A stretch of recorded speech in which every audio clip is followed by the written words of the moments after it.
de la electroporación pancreática. Primero, simplemente recordar 4 datos del cáncer de páncreas, que son los que estáis viendo en las diapositivas. Una tasa de supervivencia del 9% a los 5 años. Tan solo 10-20% de los pacientes acceden a una cirugía curativa y un tumor que está aumentando en incidencia, ¿no? Cada año, como podéis ver, se diagnostican 7.000 y pico cánceres de páncreas y más gente muere de cáncer de páncreas que de cáncer de mama, ¿no? Lo que llama muchísimo la atención es quizás el último dato, ¿no? Que la supervivencia promedio de estos pacientes es de 4 o 5 meses. Hace ya más de 10 años en el hospital empezaron a sucederse pacientes jóvenes con cáncer de páncreas que nos marcó muchísimo personalmente. Pacientes que empezaban la quimioterapia y no habían acabado la quimioterapia y ya habían fallecido, supervivencias de 3-4 meses. Y el doctor Méndez y yo empezamos a ver en algunos congresos que se creaba una nueva técnica, que era la electroporación, que no estaba comercializada en Europa, pero ya nos empezamos a interesar por ello. Al cabo de unos años salieron unos artículos, principalmente de Martin, que veis ahí en la pantalla, tratando más de 200 cánceres de páncreas en estadios localmente avanzados y vimos que tenía una supervivencia de 20 a 24 meses en relación a los 6 meses que estoy hablando, con lo cual nos impulsó muchísimo a desarrollar esta técnica.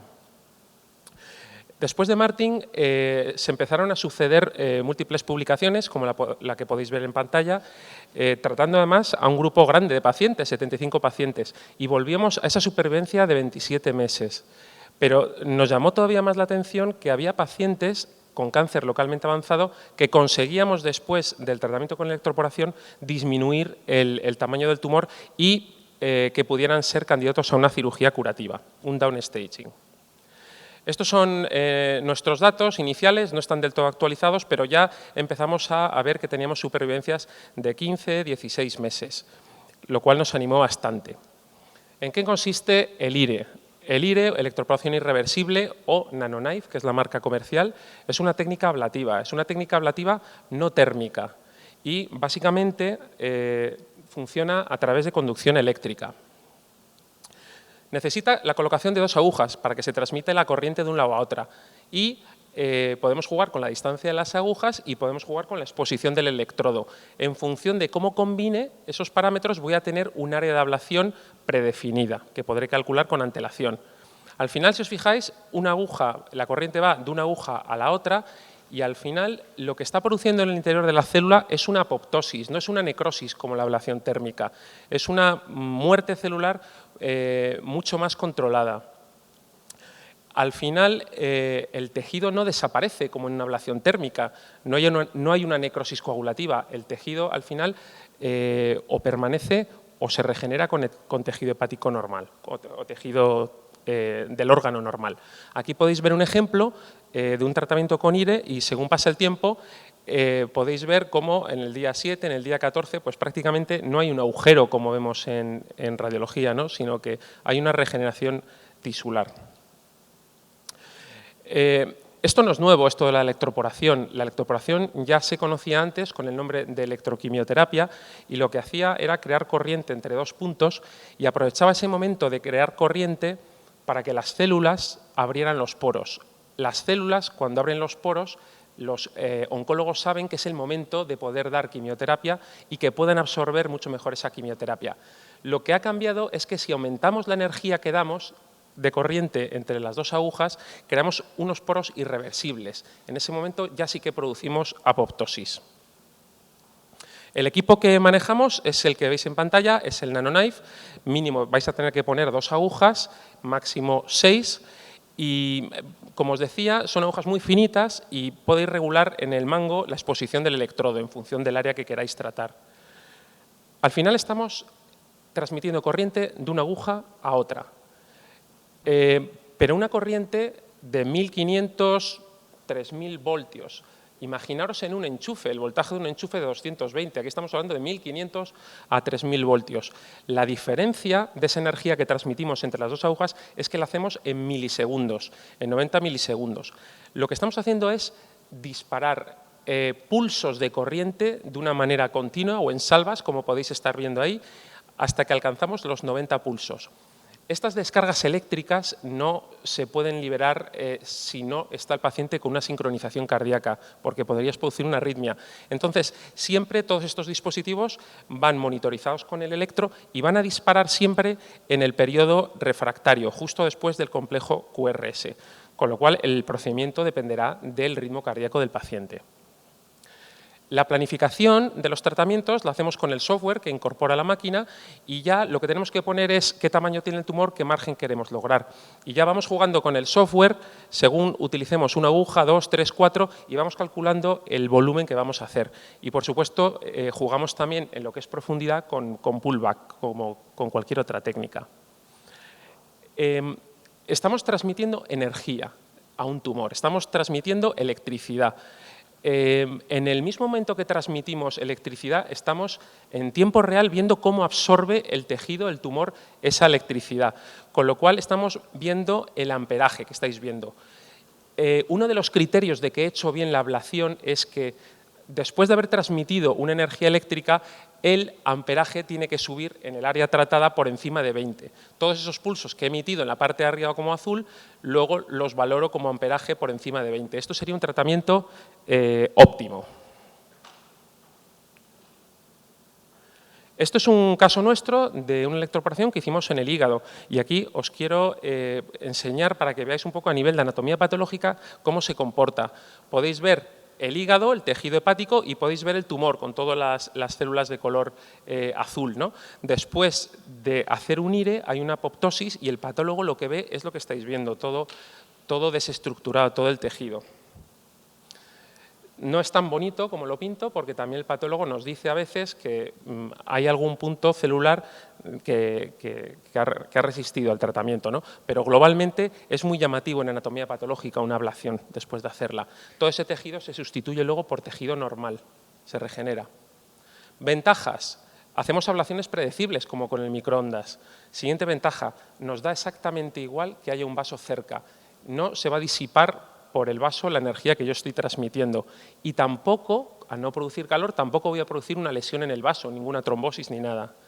Otra ventaja que tenemos es que, no es tan mínimamente invasiva como una ablación térmica, pero el alta normalmente a las 24 horas, 48 horas el paciente está en su casa. La puedo repetir si me ha quedado resto tumoral, la puedo combinar con microondas, la puedo combinar con cirugía,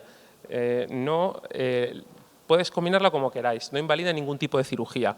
Y la gran ventaja, ¿no?, que preserva todas las estructuras neurovasculares. ¿Por qué? ¿Por qué preserva las estructuras neurovasculares el IRE? Pues lo preserva porque las estructuras neurovasculares, los vasos, los nervios, el uréter, la pelvis renal, la vía biliar, tiene colágeno. Cuando emites energía de este tipo, la energía viaja a través del colágeno, pero no logra hacer una apoptosis de todas esas estructuras. Con lo cual va a haber unos tumores que ya os podéis imaginar que son magníficos para tratar con esta técnica. Páncreas, por la invasión vascular, tumores centrales en el riñón y tumores centrales hepáticos. A todos los que hacéis ablación, tenéis que dominar esta técnica. Es como si jugarais al golf y no llevarais las maderas. Tenéis que tener el dominio de todas las técnicas ablativas, no solo microondas, radiofrecuencia y crioablación. Es verdad que tiene una dificultad técnica, pero como veremos, luego la podemos facilitar de otra manera y que tenéis que tener, lógicamente, experiencia en ablación. Dificultad técnica porque vais a tener que colocar varias agujas y paralelas.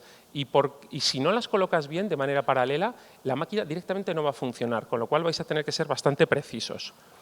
Contraindicaciones, principalmente paciente con arritmias, no le podemos hacer los disparos de pulsos o pacientes que tengan prótesis o dispositivos metálicos porque alteraríamos el campo eléctrico. Con lo cual, los stent metálicos, en un principio, una prótesis biliar no debería de ponerse si vamos a tratar un cáncer de páncreas.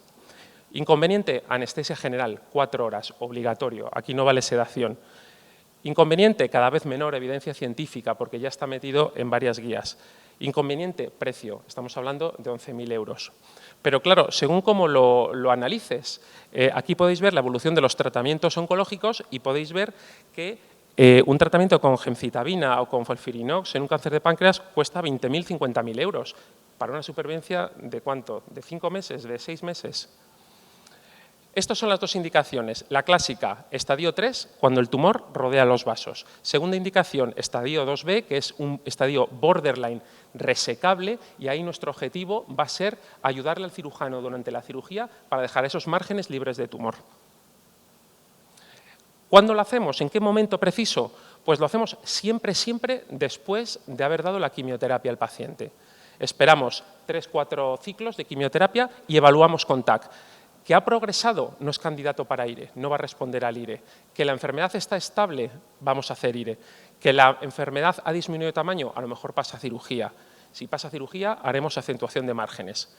Después de haber hecho cualquier IRE en un escenario o en otro, vuelve a la quimioterapia el paciente. Estos son los requerimientos anestésicos, una relajación muy importante por parte de anestesia, monitorización invasiva, 2 electrocardiogramas, porque se invalida cuando hacemos los pulsos de electroporación, se invalida uno de ellos. Y lo podemos hacer o en quirófano o en la sala, en el TAC. ¿Ventajas del TAC? Menos invasivo. A mí personalmente o a nosotros nos gusta menos hacerlo en la sala, nos gusta más el quirófano, porque en el TAC pues, atravesamos estructuras sin control, no vemos bien las lesiones, no las optimizamos bien, a lo mejor en una fase las veo, pero a lo largo del procedimiento hay muchos momentos que no veo bien la lesión. Siempre que hacemos en el TAC, luego tenemos que inmediatamente reconstruir cada serie que hacemos en 3D para ver que estamos paralelos y para decir las medidas que hay entre las agujas. Y luego tampoco les gusta a los anestesistas una FQ en el TAC. Siempre esta técnica, lógicamente, tiene una anestesia general, pero cada vez que hacemos un TAC o cada vez que colocamos una aguja hay que desconectar al paciente para hacerlo todo en apnea, para que sea reproducible. Aquí podéis ver uno de los casos, veis que en una fase arterial se ve el tumor y se ven los vasos, pero durante una parte larga del procedimiento no tengo control de lo que está pasando. ¿Ventajas? Bueno, o tips and tricks que podemos hacer, pues angular el gantry, aumentar la visibilidad de los vasos, podemos dar en lugar de un TAC con 100 de contraste, ir haciendo TACs con 30, 40 de contraste, o podemos dejar un catéter pigtail a través de la arteria femoral en el tronco celíaco e ir haciendo angiografía TAC, ¿no? Para las estructuras que tenemos al lado, pues como todo, neumo, hidrodisección. Siempre en las imágenes que estáis viendo hacemos el 3D y luego tenemos que medir las distancias para colocarlo. Y corrección de desviaciones. Esto funciona al revés. Cuando la aguja se te desvía hacia un lado, la tendencia con cualquier técnica ablativa es girar hacia un lado. Pues aquí es el contrario, hace como una especie de arco. Ir en quirófano es un medio hostil para nosotros, nos cuesta más situarnos anatómicamente, vamos a tener que lidiar José con... José María está llegando al límite. Sí. En definitiva, casi siempre lo hacemos en quirófano. Para ello hemos establecido una especie, os voy a pasar imágenes, esta es la técnica que utilizamos en quirófano, que es básicamente un abordaje caudocraneal, con lo cual vamos alrededor, desde abajo, a lo largo del eje de los vasos, es mucho más sencillo y hacemos la ablación de la lesión de esta manera, que estáis viendo. Hemos hecho modelos de plastelina para comunicarnos con los cirujanos. Hemos hecho simulaciones con las sondas para saber, entre cirugía y radiología intervencionista, cómo estamos colocando las sondas. En definitiva, ya siempre ponemos la sonda y el abordaje caudocraneal, como estáis viendo en los modelos de plastilina. Este es el típico tratamiento cuando hay una infiltración vascular, este es el típico abordaje caudocraneal y esta es la típica simulación que hace que nos entendamos. Otro ejemplo de recidiva y cómo hacemos el abordaje caudocraneal. Al final tenemos un lenguaje de agujas y al final, aunque sea con fin paliativo o con fin de conseguir un margen R0, lo hacemos caudocraneal y en quirófano. Complicaciones, alto riesgo, todas las que os podáis imaginar. Por eso hay que informar bien a los pacientes. Hasta 58% de complicaciones. Y bueno, para solventar todo esto, bueno, deciros que se puede hacer menos invasivo haciendo SBRT con unos resultados también buenos. Deciros que podemos emplear sistemas de navegación como el IMACTIS, que también lo usamos. Deciros que están cambiando los software, los protocolos y los software de visualización de lesiones, que nos van a ayudar también bastante, que podemos combinar con quimioterapia donde el tratamiento y, por último, que con esta diapositiva acabo, se está viendo que cuando tratas un tumor con IRE, a veces las metástasis o adenopatías que están distantes se pueden curar, básicamente como si fuera una vacuna inmunológica. Se llama el efecto abscopal y se ha visto en múltiples casos de IRE, como el que podéis ver ahí, tratando una próstata con IRE, cómo se reducen las adenopatías. Muchísimas gracias por vuestra atención.